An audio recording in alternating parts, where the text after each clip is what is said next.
Bismillahirrahmanirrahim. Assalamualaikum warahmatullahi wabarakatuh.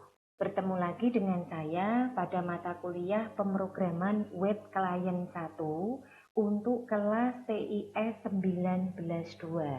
Pada pertemuan malam hari ini, kita masuk pada pertemuan yang ke-12, di mana untuk pembahasan pada malam hari ini saya akan mengambil tema tentang penggunaan fungsi kondisi di dalam pemrograman web klien 1. Baiklah, untuk lebih jelasnya kita akan masuk pada materi tersebut. Sebelumnya mungkin saya akan mereview sedikit tentang materi-materi sebelumnya. Harapan saya dari setelah kita UTS kemarin, saya memang melihat ada sebagian besar mahasiswa dari TIS 19.2 ini yang sudah mengerjakan dengan cukup baik untuk soal UTS-nya kemarin. Nah, kemudian ada juga yang mungkin karena miskomunikasi sehingga mengakibatkan hasil itu jadi kurang optimal begitu ya. Tapi kedepannya harapan saya ini semua bisa lebih baik lagi, dan harapan saya tetap berlatih di rumah meskipun kita mungkin tidak bisa bertatap muka, mengingat materi kita ini adalah pemrograman ya, jadi memang harus berlatih sekali lagi. Nah, baiklah, sekarang kita akan masuk kepada menu PPT pada malam hari ini. Jadi saya akan membahas tentang kondisi yang penggunaannya juga banyak dipergunakan dalam program yang lain. Kita lihat dulu dari pengertiannya di sini. Dengan statement kondisi memperbolehkan programmer untuk mengontrol arah atau alur jalannya sebuah script. Ya, beberapa statement kondisi melakukan perbandingan dan tindakan tergantung hasil dari perbandingan tersebut. Saya ulangi sekali lagi, dengan operator atau statement kondisi ini, kita sebagai programmer itu dapat mengontrol arah jalur program. Ya, intinya mau dibawa kemana itu tergantung kita.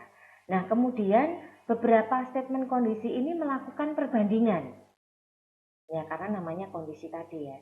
Dan tindakan tergantung hasil dari perbandingan tersebut. Untuk membantu membandingkan, di sini VBScript dilengkapi dengan operator khusus yang dapat menangani beberapa tipe data, seperti tipe data numerik, tipe data karakter, atau string. Nah, operator khusus tersebut adalah beberapa simbol yang bisa kita lihat di sini. Ada tanda sama dengan, tidak sama dengan, itu menggunakan simbol ini.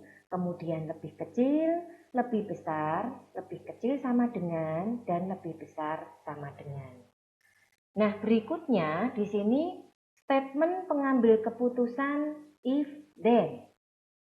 Statement if then, ini yang statement pertama ya, pengambil keputusan if then, ini yang paling sederhana, berguna untuk memeriksa kebenaran dari kondisi yang berupa sebuah ekspresi.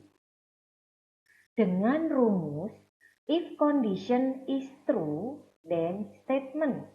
Kalau kita melihat, berarti di sini if then itu dia hanya menguji jika kondisinya betul. Maka baru ditampilkan keputusan atau hasilnya. Menguji jika kondisi bernilai benar saja. Ini untuk statement if then. Ya, diperhatikan. Kemudian berikutnya, ini adalah masih keterangan dari yang tadi. Jika kondisi benar, maka statement akan dijalankan. Betul ya? Nah, kemudian ada dua cara untuk menggunakan fungsi if then ini. Dan cara ini tergantung banyaknya baris statement yang dieksekusi. Kalau statementnya hanya katakanlah satu, istilahnya dua kondisi saja yang diperbandingkan, ya kita pakai yang paling sederhana, yaitu if condition then statement. Tetapi jika statementnya itu lebih dari satu, lebih dari dua, bisa 3, bisa 4, tak ternilai, ya katakanlah banyak bisa 10 misalkan, kita bisa menggunakan bagian yang nomor 2 ini. If condition, then statement 1, statement 2, dan seterusnya. Jangan lupa ditutup oleh and if. Nah, ini adalah cara untuk menggunakan if then. Sekali lagi dibedakan ada 2. Jika hanya satu statement, gunakan yang pertama di atas. Tapi jika banyak statement, Anda bisa gunakan yang kedua. Seperti itu. Nah, berikutnya di sini ada contoh sebuah form tentang data akademik ya. Kalau kita lihat dari tampilan ini itu karena kurang rapi, tidak lurus ya. Ini biasanya dia menggunakan fungsi form untuk pembuatannya. Nah, di sini untuk masuk situs ini Anda harus menjadi anggota. Silahkan buat akun baru. Kita diminta untuk mengisi username, kemudian password, kemudian konfirmasi untuk password kita, dan berikutnya diminta untuk klik tombol send, dikirimkan ya. Sedangkan riset ini untuk mengklirkan tampilan yang ada di sini. Hasilnya nanti akan muncul di sini. Nah, kita lihat dari sisi program sekarang. Nah, di sini kita lihat ada nama Staycom user account yang nanti muncul di sudut kiri browser Anda masing-masing. Kemudian ada script language menggunakan jenis program yang kita pakai ya. Kemudian karena pakai VBScript itu ciri khasnya ada tanda seru strip seperti itu. Kemudian ini ada sub give fokus kurung buka kurung tutup. Kemudian dokumen frmrec txt username focus and sub. Kemudian ada sub check password. Jadi ini give fokusnya tadi untuk memfokuskan pada form yang diberi nama frmrec. Nah, berikutnya kita masuk ke sub check password. Jadi bagian ini nanti yang melakukan checking untuk password termasuk konfirmasinya. Melakukan deklarasi dengan menggunakan perintah dim, password, konfirmasi, hasil. Ada 3 variabel yang dipergunakan, masing-masing dengan nama password, konfirmasi, dan hasil. Berikutnya, password sendiri diisi dengan rumus dokumen.frmrec.txtpass.value. Berarti isinya ya, isinya ini dicek nanti. Menggunakan txtpass. Ini nama teksnya yang untuk mengisi ya. Konfirmasi dokumen.fmrec.txtconfirm value sama, dicek untuk value-nya. If password tidak sama dengan konfirmasi, ada pengujian di sini. Then dokumen.frmrec.txthasil.value akan muncul pesan password tidak cocok yang nanti akan muncul di sini. Di hasil ini ya, dan hasil ini muncul hanya jika kondisinya itu tidak cocok, tidak sama dengan. Tapi kalau cocok ya tidak ada kalimat kecuali Anda tambahkan lagi if password sama dengan konfirmasi dan password cocok atau sesuai seperti itu ya. Tapi di sini yang ditampilkan itu hanya kalau tidak cocok saja. Nah, sudah itu ada ensub, kemudian kita masuk body onload give focus mulai dipanggil form yang dibuat tadi. Data akademik ini muncul dengan heading 1 ukurannya. Jadi di sini ini mengapa kok tampilan hurufnya agak gede. Nah, berikutnya di sini untuk masuk situs ini, nah itu nanti silahkan buat akun baru, itu paragraf jadi satu baris seperti ini. Kemudian kalau sudah form name sama dengan frmrec, kita sudah mulai masuk ke form frmrec ya. Username input type sama dengan text name txt username ya. Kemudian size-nya 15. Ini untuk username-nya. Untuk password tipenya ada password. Confirm juga tipenya password. Kalau yang atas kan tipenya teks. Kalau tipenya teks berarti huruf saja yang dimasukkan ya. Tapi kalau password nanti munculnya berupa tanda bintang. Tidak kelihatan hurufnya karena sudah menggunakan tipe password. Diingat bahwa nama-nama yang ada di sini, txt username, TXT pass, TXT confirm, itu tadi dipergunakan di sini untuk menguji hasil, terutama untuk pass dan confirm ini. Value-nya yang diperhatikan. Ya, jadi ini terpakai nama-nama yang di sini. Nah, berikutnya input tipe button. Button itu berarti membuat atau mencetak yang tombol-tombol ini. Ada send, ada reset. Kemudian value send untuk tulisannya on click check password. Padahal check password itu ngesup ke sini. Nah, berarti nanti kalau saya klik tombol ini, send, diklik, maka dia nanti akan langsung merujuk ke sub check password. Ini akan bekerja, dicek nanti isinya khususnya untuk TXT pass dan TXT confirm. Password dan konfirmasinya sama enggak? Kalau enggak sama, maka nanti akan muncul pesan password tidak cocok yang akan ditampilkan di bagian hasil ini. Seperti itu. Nah, jadi kalau kita lihat ini tadi adalah contoh program sederhana tentang penggunaan statement dari if then ya. Nah, berikutnya ada statement if then else. Nah, kita lihat berarti kalau else ini ada statement kedua. Kalau yang sebelumnya tadi kan statementnya hanya satu ya yang kita contohkan di program ini. Nah, program ini statementnya hanya satu, password tidak cocok itu saja.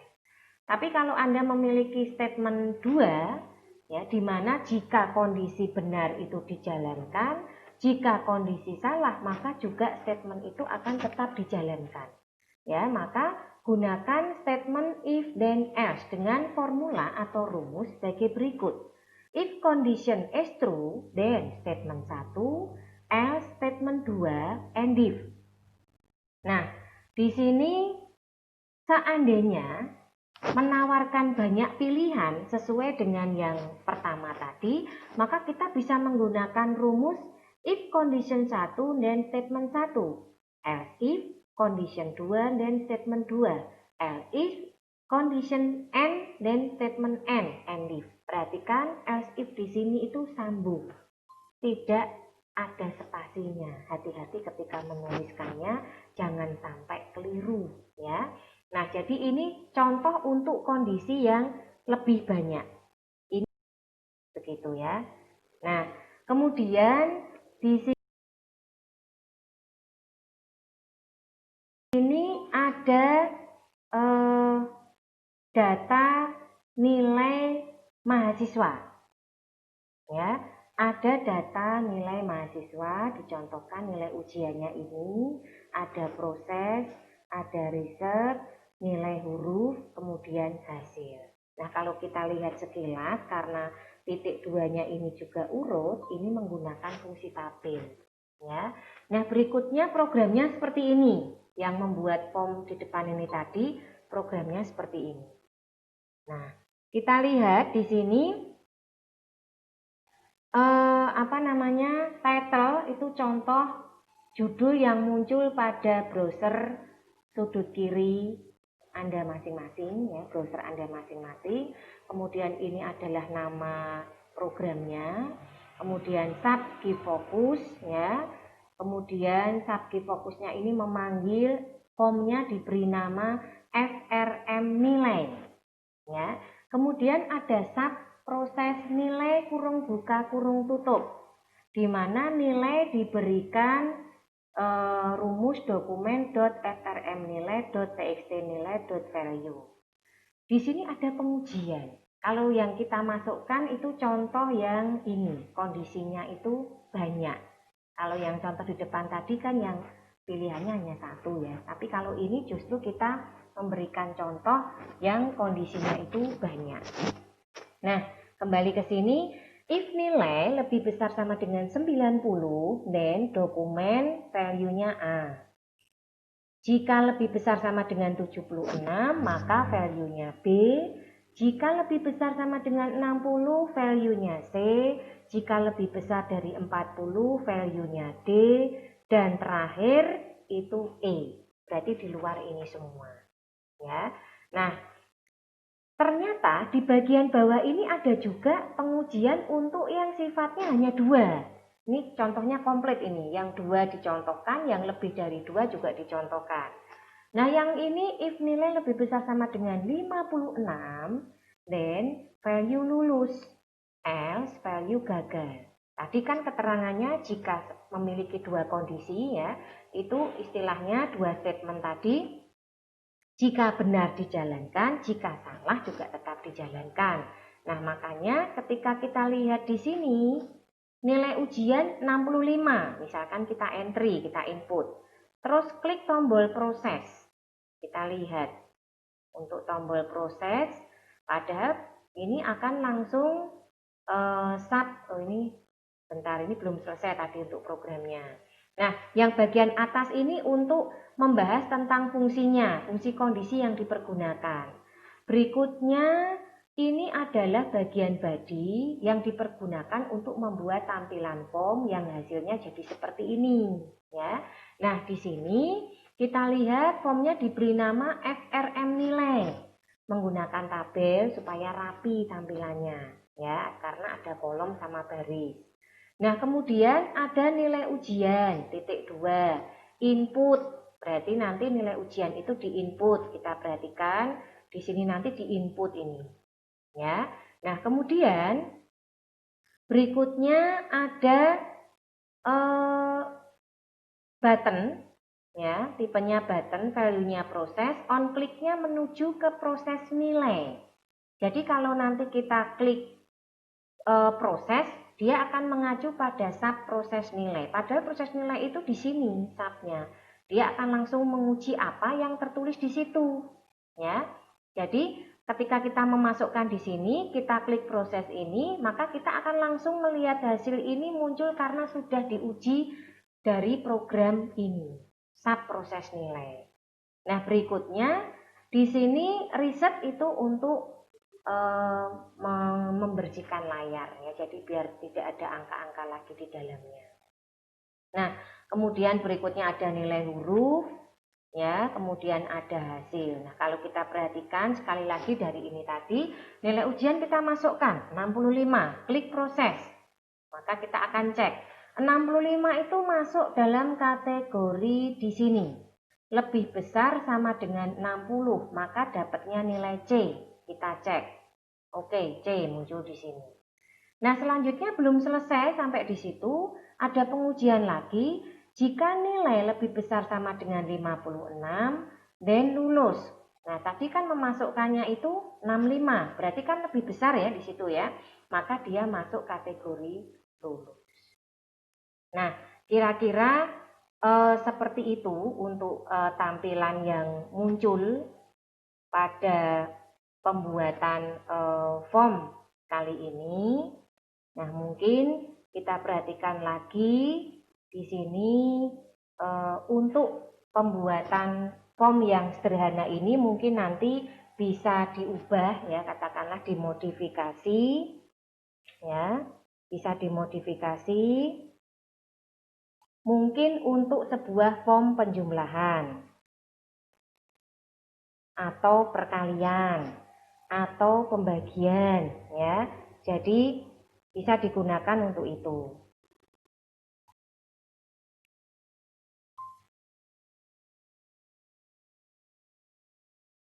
Nah, bisa dipergunakan untuk itu ya. Ini kalau kita perhatikan dari 2 contoh yang ada di tabel data nilai dan tabel yang pertama tadi tentang data akademik. Intinya, kalau untuk yang data akademik itu tadi hanya 1 ya, contohnya ya. Tapi kalau yang kedua, nah yang kedua ini contohnya mulai dari nilai ujian sampai ke prosesnya, seperti itu. Baiklah, mungkin di sini yang perlu kita perhatikan bahwa hati-hati sekali lagi dalam penggunaan atau penulisan fungsi. Jadi seperti if, kemudian then ya.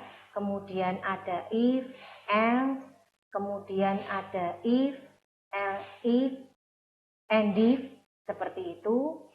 itu diperhatikan sekali lagi bahwa penulisan jangan sampai keliru ya. Penulisannya itu jangan sampai keliru sekali lagi. Nah, kemudian yang mungkin perlu diperhatikan lagi bahwa jika Anda memperhatikan betul penggunaan fungsi ini tadi, tentunya akan bisa menjawab dari kuis yang akan saya berikan ya. Kuis yang saya berikan di sini.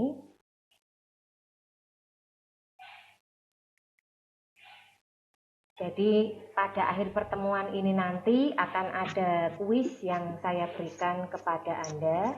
Baiklah, sekarang saya akan menyapa mahasiswa saya yang mungkin sudah bisa hadir pada malam hari ini. Ini Mas siapa ya? Oh, Mas Gilang. Ya, Mas Gilang. Mas Gilang sudah menerima ini PPT yang saya kirim di Classroom? Sudah, Bu. Ya, sudah dibaca-baca? Belum. Nah itu ya. Ya maklum karena bekerja nggih Mas ya. Karena bekerja itu memang waktunya sekali lagi untuk bekerja kuliah itu luar biasa. Jadi makanya ini saya juga tidak cepat-cepat ya Mas ya. Ini saya mengikuti dari mahasiswa juga. Intinya karena nanti jenengan sudah praktek semua atau belum seperti itu. Nah, diperhatikan nanti pada bagian akhir PPT itu ada ini ya, ada kuis ya Mas. Ada kuis yang harus dikerjakan ya. Nah, untuk kuisnya nanti bisa langsung dijawab di YouTube channel Mas. Bisa langsung dijawab di situ. Nah, itu nanti menunggu kalau video ini sudah diupload. Seperti itu. Ya. Jadi harapannya untuk materi fungsi kondisi itu kan karena kemarin kita terkendala sikon ya Mas ya. Mohon maaf kemarin itu kan kelas ini harusnya ada tapi karena sikon tidak memungkinkan sehingga terpaksa tidak bisa diberikan materinya gitu. Nah, harapannya nanti ini tidak ada kendala lagi, makanya ini saya mulai lebih awal seperti itu. Nah, kira-kira ada kendala apa Mas selama mempelajari ini? Ada kendala apa Mas?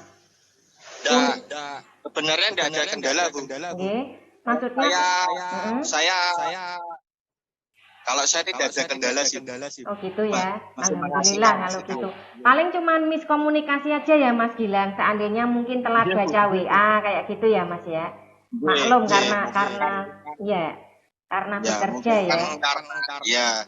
Karena mungkin banyak ada mungkin kan kalau tidak bertemu kalau tidak tatap muka kan jadinya mungkin kurang enak sih.